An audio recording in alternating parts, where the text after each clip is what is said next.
I'm talking to Carl James about Star Trek, and we're trying to really, I guess, in this untangle fact from fiction. That's what it's about, isn't it? Yeah, it's a very elaborate web of, and we were talking about psychological operations, and with films such as The War of the Worlds. So just tell us why you think that was a psychological operation. I mean, in my book, I've noted that it kind of comes out whenever you get these cultural shifts. The 50s War of the Worlds, at the height of the Cold War, you get Steven Spielberg's War of the Worlds, which is very much sort of looking at, sort of allegorically looking at 9/11. I mean, you got the little girl saying, "Is it the terrorists? Is it the terrorists?" When these aliens are attacking, all that. It's pushing that sort of that worldview effectively. The official story of, but. You go back to the original radio broadcast in 1938 of the War of the Worlds. You've got the involvement of the Radio Research Project, which is funded by the Rockefeller Foundation, and you've got people that effectively studying the effect of that broadcast. It's a very mixed bag on that. Certainly the report only selectively looked at people that reacted in a certain way. How many people did react or not is far more difficult to know, but their report was very biased because they based it on those people who genuinely believed that something was panicking, running in the streets. If there was only a handful of people that did that, they based the report largely on those kind of accounts to make it look as though everybody did react that way. And they were looking at the effects of those kinds of things, whether it be radio or films, could potentially have. And the people that are studying that are people who, psychologists and social engineers employed by the Tavistock Institute, at that time. But it's a tangled web. You've got Robert Wise, who's working with Orson Welles, who was responsible for the 38 broadcast. Robert Wise, who's working with him at that time. Also the director of Star Trek the Motion Picture, which I believe ties into the 9 thing. Also the director of the 1951 film The Day the Earth Stood Still, which there's a lot of evidence out there suggesting that film was part of a psyop to essentially the CIA and the military, to what some people say, to acclimatise the public to the ET UFO phenomenon. Right. So do you think...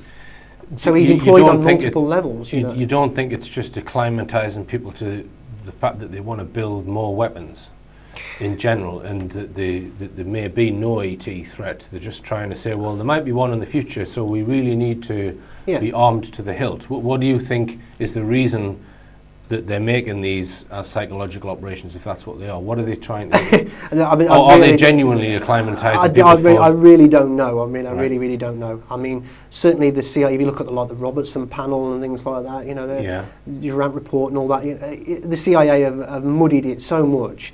It's difficult to know whether they ever did believe, or they wanted people to believe, or they wanted people not to believe, or you're coming at it from all angles there. Yeah, I think it goes back to what we said at the beginning, where there's a core truth to all this, to the UFO phenomenon, to out-of-body or otherworldly experiences. Which we're not allowed to be sort of privy to. And even if we think we are, you have agencies and individuals who are muddying that, spreading disinformation. So even if we think, we're getting a bit closer to it now, we're starting to get an idea on what's going on. We're really, really not, Yeah, and to be honest, getting a closer glimpse of it, but not. I don't go to the cinema. I can't even remember the last time I was in the cinema or watched a film on TV. It's I guess because I'm aware that it's been made by people with an agenda, for nefarious agendas, I would suggest. But that's the interesting thing, because I have been a lifelong science fiction fan. I really have always enjoyed it. I'm an avid science fiction fan. And so much so that I would buy a lot of biographies of famous science fiction writers and directors and that, and read up.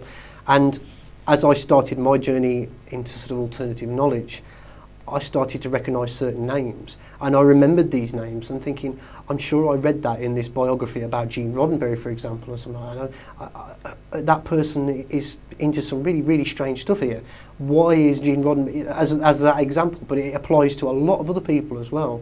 So I'm connecting the dots in, and so it's changing my perspective on science fiction then. It's not something then that you can just kick back, have your popcorn and have a drink and just enjoy it.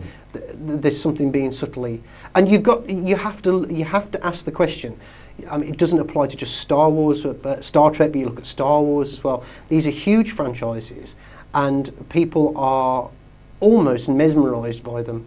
You know, they're the fandom, even people that aren't dedicated fans, you know, they are multi-million, billion-dollar, you know, industries. So if we can come a little bit more up to date, I saw that there was a new film about Mars. Now, as I said, I tend not to have any interest. I prefer facts and evidence. Yeah, well, I do, but it tends to be the best way to find the truth. Yeah. Rather than watching a film. But what's going on in this latest Mars film? It's about some guy who gets stranded and he has to grow his own food on Mars. Yeah, Matt Damon, yeah. Right, yeah. So have you got any comment on that? Well, I know that NASA are heavily involved in it, and they tend to do that quite a bit, you know, as we've already shown with Star Trek. What agenda, I don't know, but I find it very, very telling that you recently have had Matt Damon on videos on YouTube where he's talking about the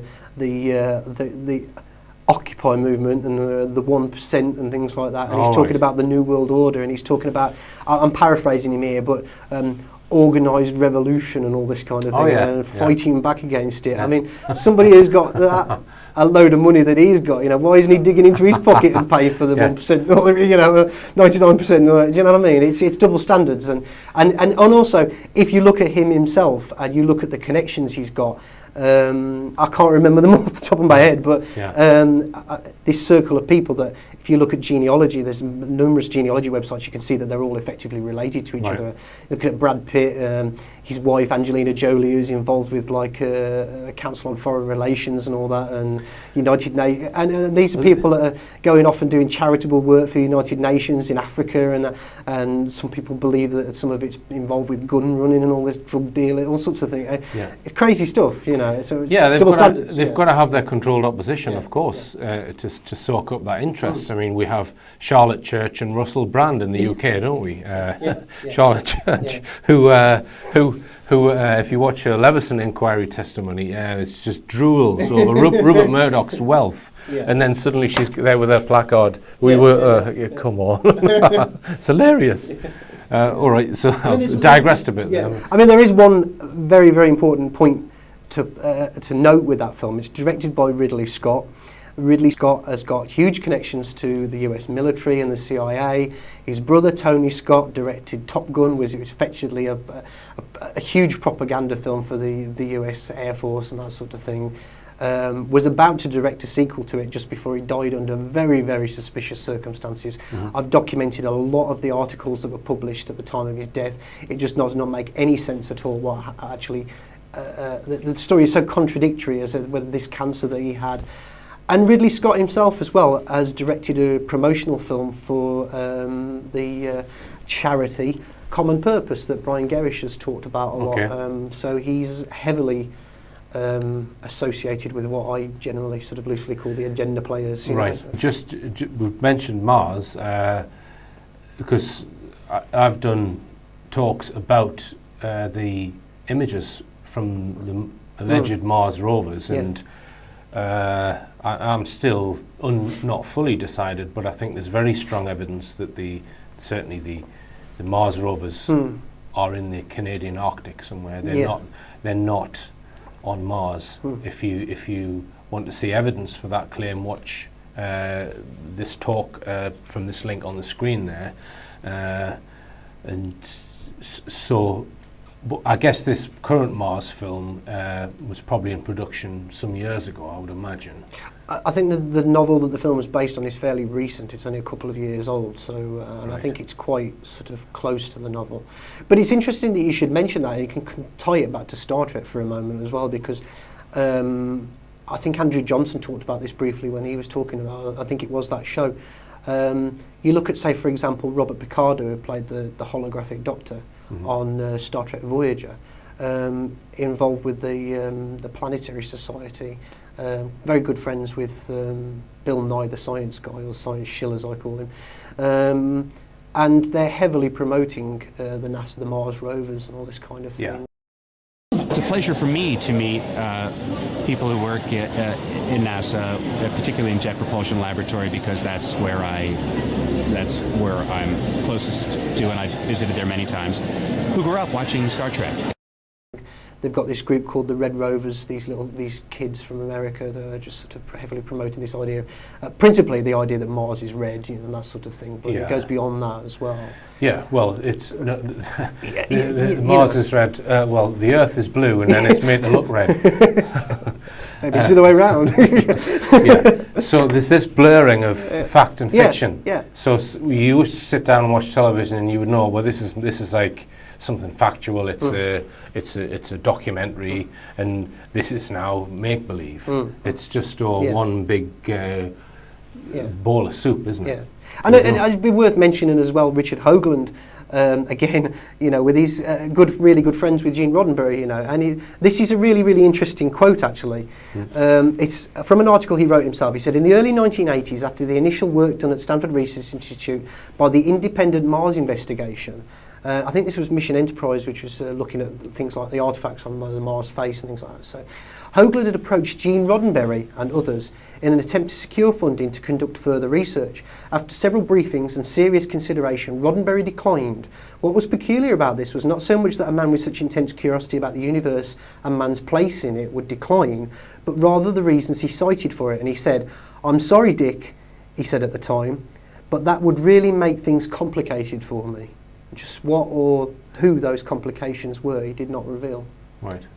All right. Well, on that note, thanks for coming in again today, Carl. Been fascinating listening to you. And just remind viewers the name of your book and where they can get it from. Yeah, my book is Science Fiction and the Hidden Global Agenda. I am currently working on an updated version of it, which hopefully will be along soon. www.thetruthseekersguide.blogspot.com. And there's a large banner across the top there where you can get the book from there.